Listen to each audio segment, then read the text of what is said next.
오늘 해볼 이야기는 독자들은 왜 연재작을 원할까에 대한 이야기입니다. 저 같은 경우에는 이거는 사실 나는 아니야. 나는 나비계곡 같은 경우에는 사실 연재작보다는 완결작을 선호하거든요. 아니 솔직히 나는 완결 난 게 기다릴 필요도 없고 그냥 쭉 보니까 좋잖아. 그래서 나는 오히려 완결작을 좀 더 선호하는데 이게 실제로 이런 분들 많을 거예요. 난 완결작이 더 좋은데? 라고 하시는 분들이 분명 있을 거예요. 그런 독자님들도 많이 있다는 걸 알고 있지만 사실 지금 시장 구조로 봤을 때, 구조와 매출로 봤을 때 냉정하게 말해서 연재작이 수익이 압도적으로 높습니다. 진짜 말도 안 되게 압도적으로 높아요. 이게 어느 정도 비빈다, 차이도 있다, 아니야, 야 이거는 취향의 차이야 라는 말을 할 수 없을 정도로 어마어마하게 차이가 나요. 그렇기 때문에 사실은 냉정하게 그냥, 그리고 매출이랑 객관적인 지표로 보면 적인 지표로 봤을 때 독자들은 연재작을 더 원해요. 그리고 정확하게는 더 원하게 만들어졌어요. 구조가. 일단은 첫 번째, 여러분들도 당연히 아시는 이유죠. 랭킹입니다. 우리들이 랭킹이라는 게 이제 연재작 위주로 이제 설정이 돼 있죠. 그렇기 때문에 랭킹이 있으면은 사실 뭐 요거에 따라서 더 이제 좀 어드밴티지를 받는 게 있잖아요. 다만 랭킹이라는 것만으로는 설명이 안 돼요. 이 정도 차이는. 왜냐하면 유입이 이미 어느 정도 끝난 작품, 예를 들어 가치보기, 옛날에 가치보기로 치면은 100만, 200만, 300만, 400만 뭐 이렇게 올라간 말도 안 되는 히트작도 연재를 멈추는 순간 매출이 폭발적으로 떨어지거든요. 이거는 이상하잖아. 왜냐면 얘는 이미 유입을 받을 만큼 받았거든. 유입을 정말 많이 받았는데도 그래도 불구하고 너무 많이 떨어진단 말이죠. 그러니까 유입의 문제만이라고는 단정 지을 수 없어요. 문제만이라고는 단정 지을 수가 없다. 저는 그래서 요거에 대해서 왜 이런 현상이 일어날까에 대해서 좀 생각을 해봤는데, 일단은 두 번째, 저는 되게 좀 크게 봤던 것 중 하나가, 저는 생방송과 유튜브의 차이, 유튜브 영상의 차이 정도로 느껴질 것 같아요. 이거는 어느 정도 느낌이 오는데, 여러분들 아시죠? 사실 그 사람 거를 볼 때, 우리들이 흔히 방송을 볼 때 그냥 유튜브로 다시 보기를 보는 게 더 낫거든요. 왜냐면 간단하게 말해서 그냥 넘길 수 있잖아. 지루한 부분 넘기면서 재밌는 부분만 골라서 볼 수 있잖아. 그렇죠? 저도 이렇게 생각해요. 저는 그리고 실제로 유튜브나 이런 것들은 다시 보기를 보는 게 더 낫다고 다시 보기를 보는 편이거든요. 다만 실제로 생방송을 좋아하시는 분들이 많고 이 생방송의 시청자에 따라서 어느 정도 되게 차이가 많이 나는 그런 것도 있잖아요. 자, 그런 의미에서 근데 이 생방이 분명히 살아남고 있고 굉장히 히트하고 있는 이유가 있을 겁니다. 저는 이거를 그래서 최신화 독자라고 이걸 어느 정도 생각을 했어요. 최신화 독자, 아니면 그에 준할 정도로 따라오고 있는 독자. 자, 이거 같은 경우에는 여기서 우리들이 최신화를 보면서 댓글을 남기고 그 다음에 다른 독자들과 같이 보고 있다는 느낌, 보고 있다는 감각, 저는 이게 생각보다 중요하다고 생각을 해요. 이거가 실제로 우리 그래요. 댓글을 통해서 독자 간의 간접적인 소통, 야 이거 오늘에서는 뭐가 재밌었고 뭐 그리고 요런 부분이 어떻고 막 드립도 치고 이런 거랑, 그 다음에 명백하게 있죠. 내가 이 소설과 함께 하고 있다는 감각. 자, 그러니까 내가 이 소설 혹은 소설 혹은 작가와 함께 하고 있다는 감각, 내가 같이 걸어가고 있는 듯한 느낌. 저는 근데 이게 되게 웹소설이 가지는 아주 강력한 힘 중 하나라고 생각하거든요. 이게 왜냐면 사실 이렇게 우리나라 웹소설처럼 이런 식의 시스템 구조로 된 게 해외에는 별로 없어요. 해외에는 요즘 들어 많아지고 있긴 하지만 이제 예를 들어 일본 같은 경우만 봐도 대부분 출판 시장이 더 크죠. 여기는 출판 시장이 더 크다. 이제 라노벨 같은 경우도 완성된 한 권으로 나오는 거잖아요. 완성된 한 권. 그러니까 완성된 한 권을 보는 것보다 이걸 쪼개서 실시간으로 올리는 걸 보는 게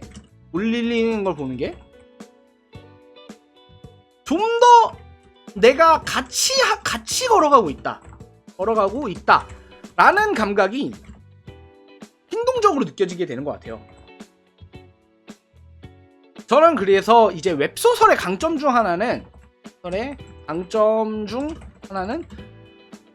바로 이런 감각이라고 생각합니다. 왜냐면 이게 우리가 실제로, 그러니까 독자들의 댓글이 실제 소설에 영향을 주고 안 주고는 별 중요하지 않아요.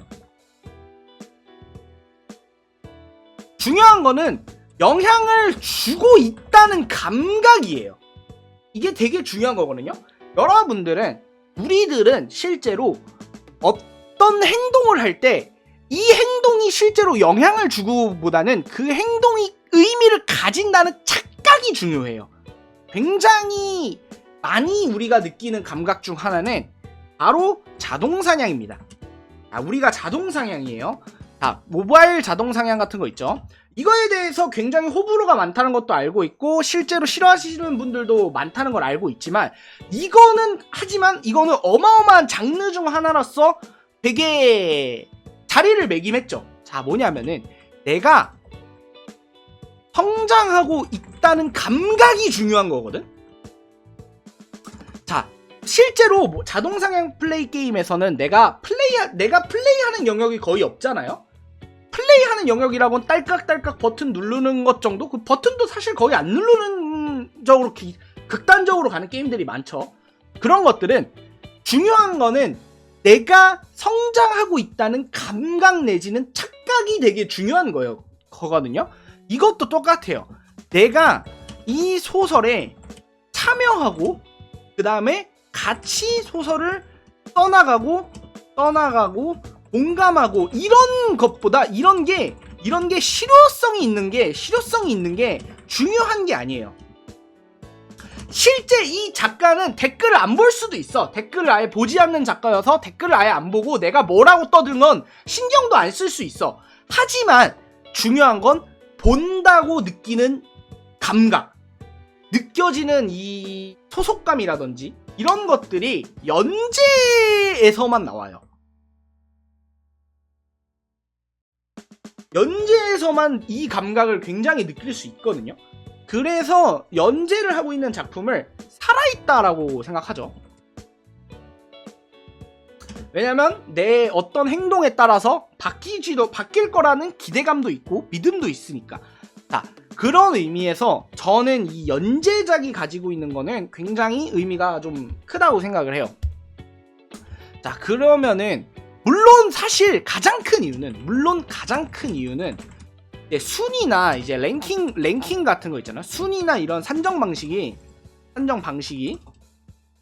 이제 연재작 위주로 되어 있다는 건 알아요.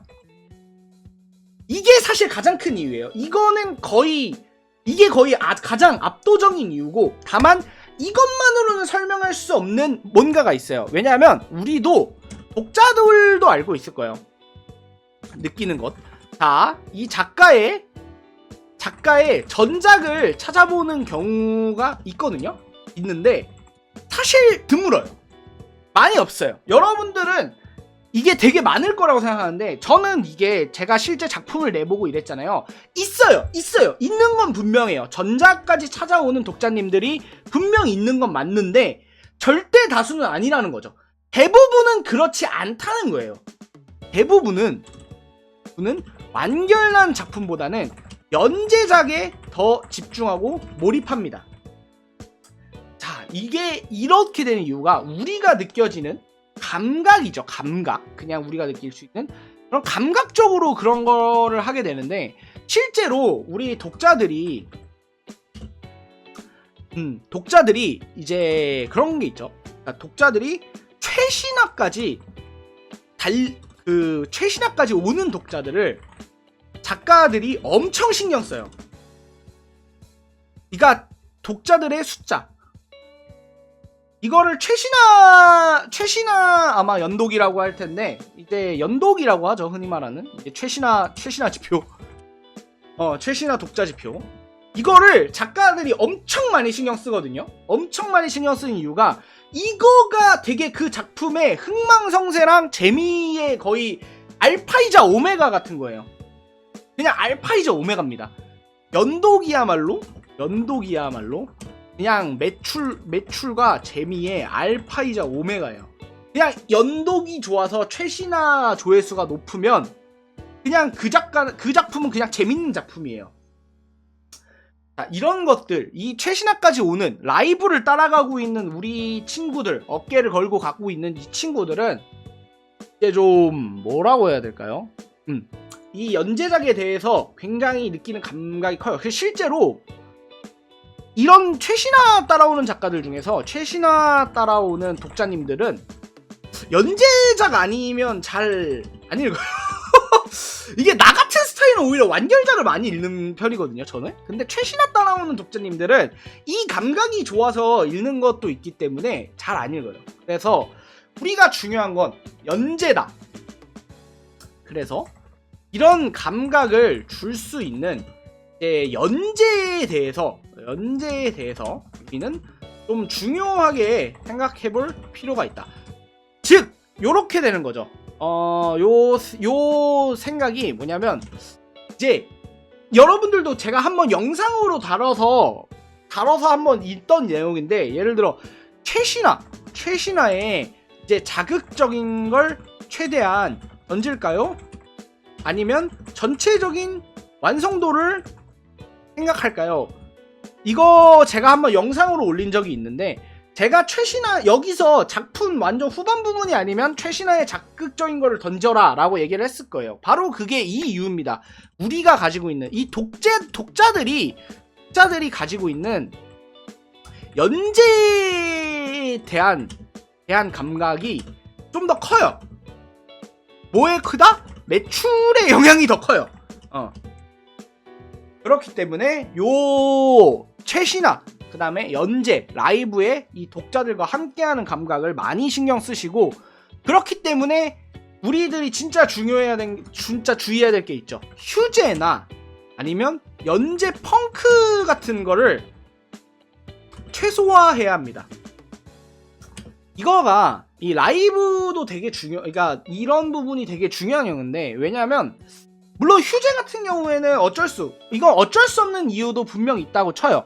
분명 그런 것도 알고 있지만, 어쩔 수 없는 상황이 아닌 경우에는 최대한 노력해서 휴재나 이제 연재 펑크를 최대한 안 하는 거를 여러분들도 되게 중요시 여길 필요가 있다. 왜냐하면은 이제 뭐 좀 따였다가 나중에 보지 뭐 라고 하는 거는 라이브에서 떠나버린 거잖아.